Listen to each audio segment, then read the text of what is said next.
तो बालकों, नया topic specific fund. Your book NCERT chapter first specific fund.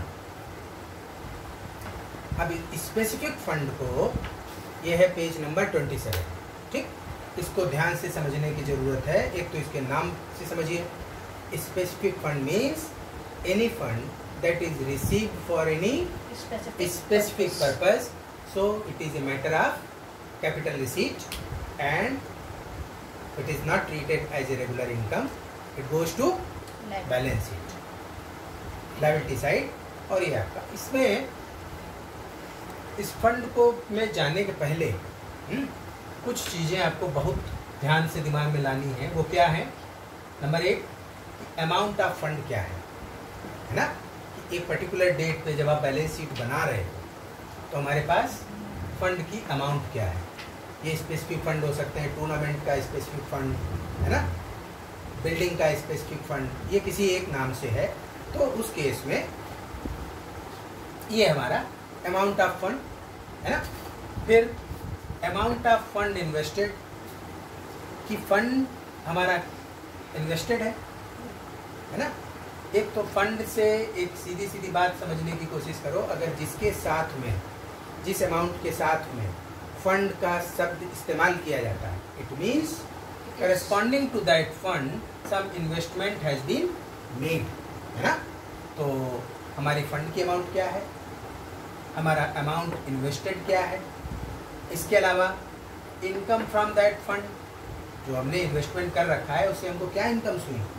Incomes किस फॉर्म में हो सकती हैं, जैसे उस पर इंटरेस्ट हमको क्या मिला, हमें डिविडेंड क्या मिला, कुछ ऐसी जगह पे इन्वेस्टेड है जहाँ से हमको रेंट मिलता है तो रेंट क्या मिला, या और कोई नाम हो सकता है उसमें। यानी उस इन्वेस्टमेंट के अगेंस्ट में हमको क्या इनकम्स जनरेट हुई। ठीक, फिर और क्या चीज़ देखनी है, डोनेशन अगेंस्ट दैट फंड। ये तो हमारे पुराने बैलेंसेज हो गए। मान लो ईयर की स्टार्ट में हमें ड्यूरिंग द ईयर इस फंड से रिलेटेड क्या कोई डोनेशन मिला, उसको ध्यान देना है कि उसका हमें ट्रीटमेंट समझना है, कैसे करोगे। फिर इस फंड से रिलेटेड हमारे एक्सपेंसेस क्या हुए, है ना।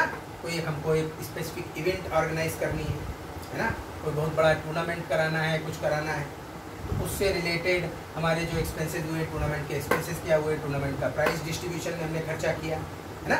तो है ये कि इस फंड से रिलेटेड जो खर्चे होंगे वो उसी अमाउंट से लेस किए जाएंगे, है ना। तो इसका तुमको देखना है कि बैलेंस शीट में ट्रीटमेंट क्या होगा, कैसे क्या चीज़ें होंगी, तो ये ध्यान रखना। ठीक, तो हम लोग आ जाते हैं सीधे सीधे illustration number 8, page number 27, illustration 8। अब हम इसको देख लेते हैं। प्राइस फंड, हमारे पास प्राइस फंड कितने का पड़ा हुआ है, 50,000। प्राइस फंड को हमने इन्वेस्ट कर रखा है, कितना इन्वेस्टमेंट किया हुआ है, 50,000। ठीक है। तो अगर हम एक normal course in case of balance sheet, price fund हमारा इधर और प्राइस फंड इन्वेस्टमेंट इधर, है ना।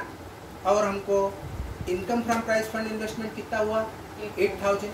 तो जो हमको इस फंड पे इनकम जनरेट हुई वो फंड का ही तो पार्ट है, तो वो इनकम क्या करेंगे उस फंड में ऐड कर देंगे, है ना। तो 8,000 इसमें ऐड हो जाएगा।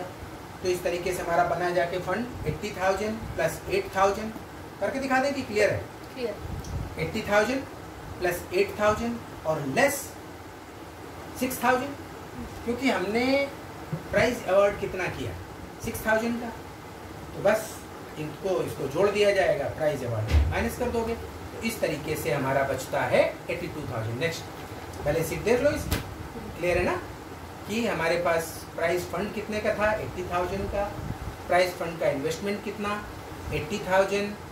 इनकम कितनी जनरेट हुई, इनकम कितनी जनरेट हुई, 8,000। इसको स्लो कर दो या ऑफ कर दो। Income generated 8,000, total amount is 88,000। और इसमें हमने प्राइज अवार्ड कितना किया, 6,000।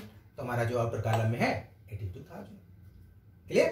तो in this manner the fund is shown in balance sheet. ठीक है, नेक्स्ट आ जाए हम लोग, इलस्ट्रेशन 9 देख लो। तो इलस्ट्रेशन 9 में एक केस जो है वो कहता है match expense 16,000, match fund 8,000, donation for match fund 5,000 and sale of match tickets 7,000। तो ये सब क्या है, इसके बेसिस पे अब तुमको देखना है कि how it is to be presented.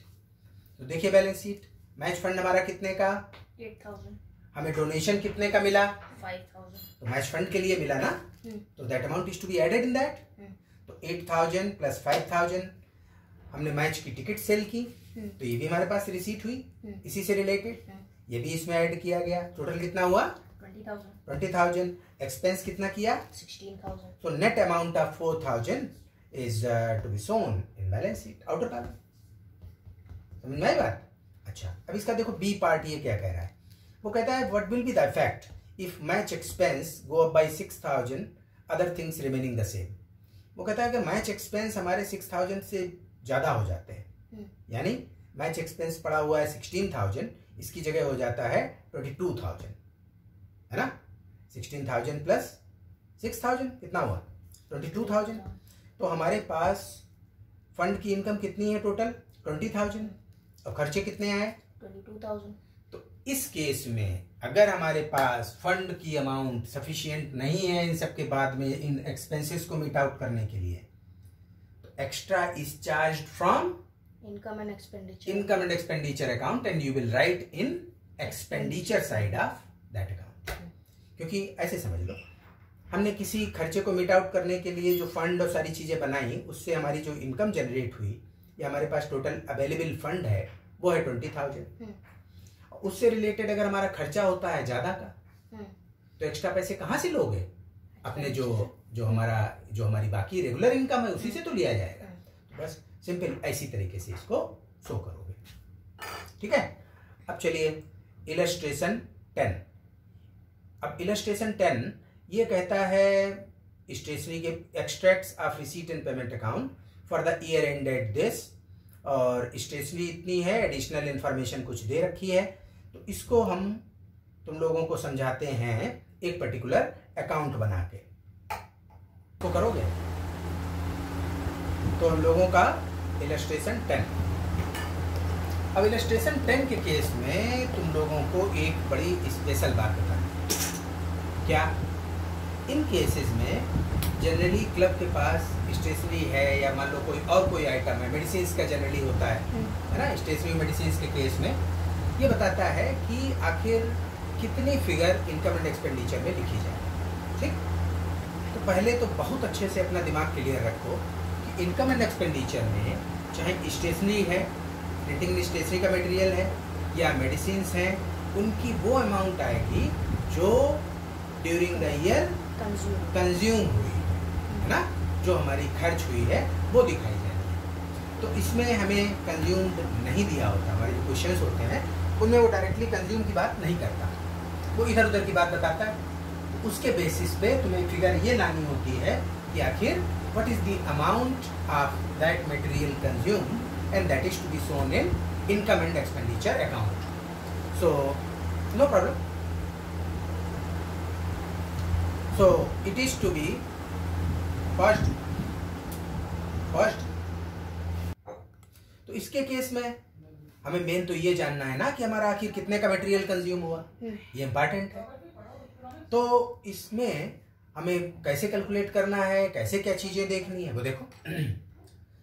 तो ये जो हमारा सवाल कहता है, ये कहता है कि पेमेंट्स स्टेशनरी के लिए कितना पेमेंट किया गया 23,000। एडिशनल इंफॉर्मेशन हमारी क्या है, 1 अप्रैल को हमारे पास स्टॉक ऑफ स्टेशनरी क्या था 4,000। क्लोजिंग डेट पे स्टॉक ऑफ स्टेशनरी क्या है 3,000। तो हमें इसमें मिसिंग क्या है, हमें मिसिंग ये दिया है कि आखिर हमारी ड्यूरिंग द पीरियड की परचेज आखिर कितनी है ना। उस परचेज के बेसिस पे ही हमें ये देखना है कि आखिर हमने स्टेशनरी इस ईयर में कंज्यूम कितनी की, और इसने परचेज हमको दिया नहीं, इसने हमको ओपनिंग के क्रेडिटर्स बताए, क्लोजिंग के क्रेडिटर्स बताए, ये सारी चीजें की, लेकिन इसने कहीं पे हमको परचेज की फिगर नहीं दी।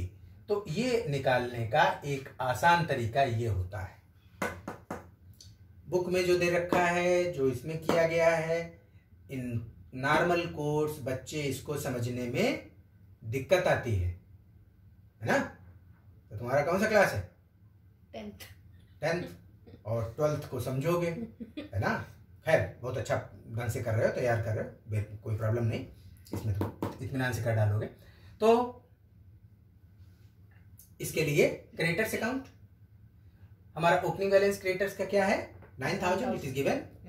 और इसमें जो 11th में सिखाया जाता है, 11th में क्या बताया जाता है, सिंगल एंट्री सिस्टम। और सिंगल एंट्री सिस्टम में हम मिसिंग फिगर निकालते हैं। तो creditors are the persons from whom goods purchased on credit. So on the basis of the account of creditors missing figure of purchase is calculated. So the missing figure is calculated. अब खुद देखो, सोचो, opening balance of creditor यानी liability बस 9000, closing balance of creditor is also given. और during the year जो हमने stationery खरीदी है उसके लिए क्रेडिटर्स को कितना दिया, 23,000। ये हमको परचेज नहीं दी तो मिसिंग फिगर हमारे पास आ गई। यानी ड्यूरिंग द ईयर हमने कितने की स्टेशनरी खरीदी, 16,500 की। अब तुम निकाल सकते हो बहुत आसानी से कि आखिर हमने इस साल कितने की स्टेशनरी कंज्यूम की। देखिए अब हमारे पास opening stock of stationery is given, खरीदा कितने का 16,500, परचेजेस 16,500, टोटल अवेलेबिलिटी 20,500 और हमारे पास बचा कितने का स्टॉक 3,000 का। तो यानी कितने की स्टेशनरी हम कंज्यूम कर गए 17,500 की। तो ये हमारा खर्चा हो गया ना। खर्चे कहाँ लिखते हो, इनकम एंड एक्सपेंडिचर अकाउंट। साथ में और कुछ बातें सीख लो। देखो तो अब जब हम क्लोजिंग बैलेंस शीट अपनी बनाएंगे तो क्लोजिंग बैलेंस शीट में हमारा स्टॉक ऑफ स्टेशनरी किधर जाएगा, एसेट्स में। अरे वेरी गुड, ये एसेट्स में। और हमारी जो क्रेडिटर्स का बैलेंस है ये कहाँ जाएगा, लायबिलिटी में। लायबिलिटी में बैलेंस शीट में, ये वहां पहुंच जाएगा। खेल खत्म, इतना सा है इसमें। आगे देखें कोई चीज रिलेटेड है, डू इट योरसेल्फ। तो आगे इससे रिलेटेड कुछ है नहीं। अब डू इट योरसेल्फ और ये सारे कर डालिए। टाइमिंग देखो 12 minute. So this is only for such small period. तो ऐसे करके तुम कैलकुलेट कर सकते हो। इसमें देखो और क्या दिया है, और देखो इसी के आगे कुछ दिया है, कुछ और दे रखा तो वो देख लें। Opening closing stock of this, the amount of expense on stationery will be this. Advance to suppliers of medicines. किस केस में है, फर्स्ट डू इट योरसेल्फ।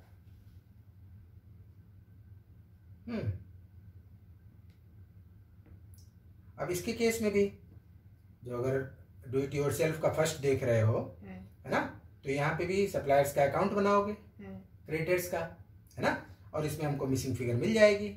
देखो इसमें ध्यान से, creditors for medicine purchased, opening balance ये, क्लोजिंग बैलेंस ये, वो तुमने लिख दिया। ओपनिंग बैलेंस, क्लोजिंग बैलेंस, ठीक है। इसके अलावा देखो advance to suppliers of medicine. अब अगर तुमने किसी क्रेडिटर को एडवांस दिया है, बात समझना बहुत ध्यान से, क्रेडिटर को अगर एडवांस दिया है तो वो हमारा कैसा बैलेंस हुआ, एसेट है। एसेट है, एसेट्स के बैलेंस होते हैं डेबिट। तो जो एडवांसेस दिया है इसके लिए फर्स्ट फॉर 2014 का 11,500 इधर और क्लोजिंग का इधर, क्योंकि क्लोजिंग की भी एडवांसेस दे रखी हैं। अब जो तुम मिसिंग फिगर निकालोगे वो जो परचेज आएगी बस उसका ट्रीटमेंट स्टॉक के साथ ऐसे ही होगा। ओपनिंग स्टॉक दिया 62,000 प्लस वो परचेज लेस क्लोजिंग, इसके मतलब जो बाकी है वो हमने कंज्यूम किया। तो इस तरीके से ये आपके इसके जो इम्पॉर्टेंट टॉपिक्स हैं वो सारे टॉपिक्स हम लोग कवर कर चुके हैं। और इसमें अब आप लोगों की ज़रूरत इस बात की है, बिल्कुल कस के डट जाइए और पूरी मेहनत करिए और तो कंप्लीट कर जाओ। अब नेक्स्ट हम लोग चालू करेंगे नेक्स्ट चैप्टर पार्टनरशिप का, partnership basic concepts, because most of the important topics and points of NPO has been discussed. If you have any problem, you can comment in your comment box. The whatever problem you are facing, you may freely comment on that. और जो बच्चे हमसे WhatsApp पे जुड़े हुए हैं वो बच्चे WhatsApp पे अपनी प्रॉब्लम की इमेज हमको भेज सकते हैं कि इसमें क्या चीज़ नहीं समझ में आई, और बहुत अच्छे से इसकी केवल आप पढ़ाई करिए। इम्पॉर्टेंट ये है कि आप इससे कितनी अच्छे से अपने टॉपिक को क्लियर करते हो। बाकी रेफरेंस बुक्स इतनी हैं कि 2-4 साल लग जाएंगे, पूरी रेफरेंस बुक कंप्लीट नहीं कर पाओगे। तो एक प्लान बना के ना चलो कि 12th 3-4 साल में करना है, 1 साल नहीं करना है, बल्कि इस पीरियड में अब आप लोगों के पास ज़्यादा टाइम नहीं है, इसलिए जल्दी से जल्दी इन चीज़ों को फिनिश करिए। चलिए अब आप लोग प्रैक्टिस करें और आगे बढ़ो। Thank you.